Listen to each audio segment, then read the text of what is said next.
വിട്ടോ വിട്ടോ വിട്ടോ. നിങ്ങൾക്ക് ഇതുവരെ നീ അല്ലെങ്കിൽ എന്റെ ബാക്കിൽ കൂടെ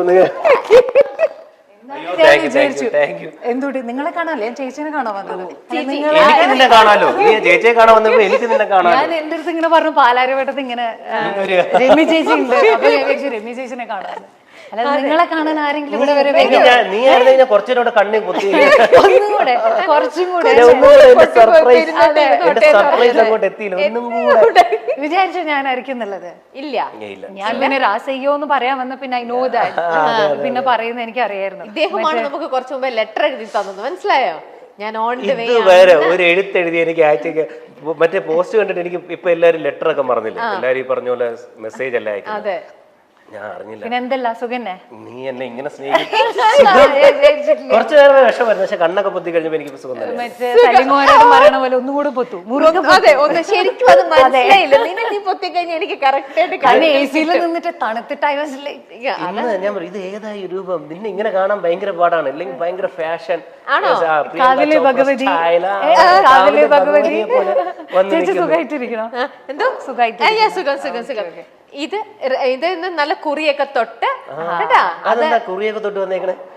അത് മണിക്കുട്ടൻ ഞാൻ മുത്തപ്പനായിട്ട് അഭിനയിച്ചാണല്ല, ഞാൻ റിയൽ മുത്തപ്പനല്ലേ. അത് ഞങ്ങളുടെ നാട്ടിലാണ്, ഞാൻ കണ്ടിട്ടുണ്ടായിരുന്നു. നാട്ടിൽ പോയപ്പോ ഇങ്ങനെ ഒരു പോസ്റ്റർ ഒക്കെ ഉണ്ട് അവിടെ പറശ്ശിനിയില്. അവിടെ ഐ ഫെൽ വെരി യുനോ ഞാൻ പറയണമെന്നുണ്ടായിരുന്നു, വെരി പ്രൗഡ് ഓഫ് യു. അങ്ങനെ ബിക്കോസ് മുത്തപ്പൻ എന്ന് പറഞ്ഞത് അത് ഞങ്ങളുടെ അവിടെ തന്നെയാണോ?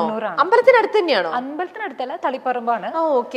കാണുന്നതൊക്കെ ഉള്ളൂ. കണ്ണൂരിന്റെ സ്വഭാവമൊക്കെ ഉണ്ട്. അതെ, എടുക്കേണ്ട സമയത്ത് എടുക്കണ്ടേ. അപ്പൊ സൂക്ഷിച്ചോ മോനെ ദിനേശ. എന്നല്ലേ ഋതുവിന് എന്തൊക്കെ അറിയാം നമ്മുടെ മണിക്കുട്ടനെ കുറിച്ചുള്ള രഹസ്യങ്ങൾ വല്ലതും അറിയാമോ? പരസ്യമാക്കോ? അതൊക്കെ പരസ്യമാക്കിയിട്ടുണ്ടെങ്കിൽ I don't think so my stone മേക്കേഴ്സിന് താങ്ങാൻ ഞങ്ങൾക്ക് താങ്ങാൻ പറ്റുന്ന ലെവലിലുള്ളത് പറഞ്ഞാൽ, അല്ലെങ്കിൽ ഈ ഒരു എപ്പിസോഡ് പോലും അതിനപ്പുറത്തേക്കാണ്.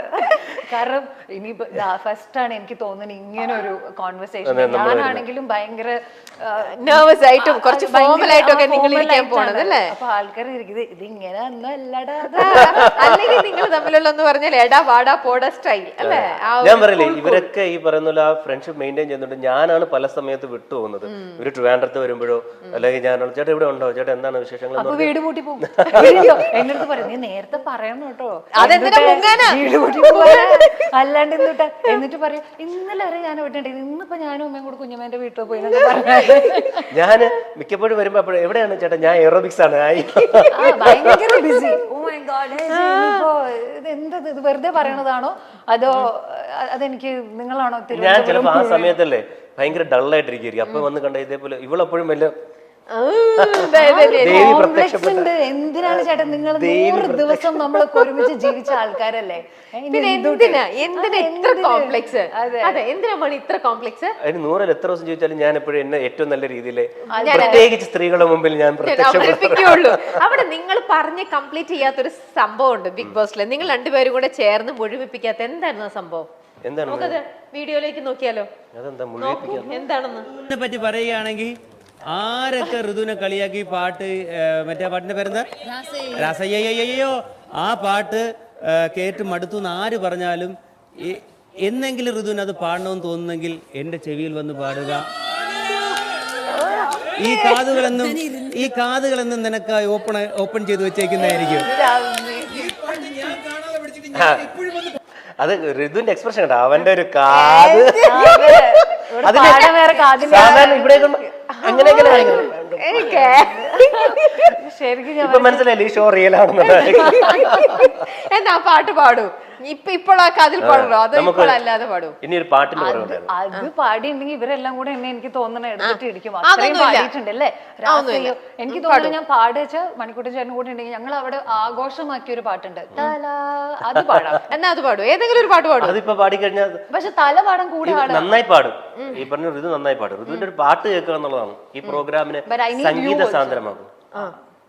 ഒരു കാതല്ല, ഇവിടെ എത്രയോ കാതുകളാണ് പാട്ടുകൾക്കായിട്ട്. പക്ഷെ നിങ്ങൾ തല കൂടെ പാടാം. ഓക്കെ, മണിക്കൂട്ടൻ ചേട്ടന്റെ ഫിലിമിലെ ഒരു പാട്ടാണ്. അപ്പൊ ഇത് ഞങ്ങൾ അവിടെ ആഘോഷമാക്കിയ ഒരു പാട്ടാണ്. ഞങ്ങൾ ലാലേട്ടന് വേണ്ടിയിട്ടും ഒക്കെ ഇത് ഞങ്ങൾ കൂടുതൽ പ്രാവശ്യം ഞങ്ങൾ എല്ലാവരും പാടിയിട്ടുണ്ട്. ഓക്കെ, അതിലൊരു മണിയുണ്ട്, അതാണ് ആ പാട്ടിലൊരു മണിയുണ്ട്. ഇരിക്കട്ടെ അപ്പോ. ഓക്കെ.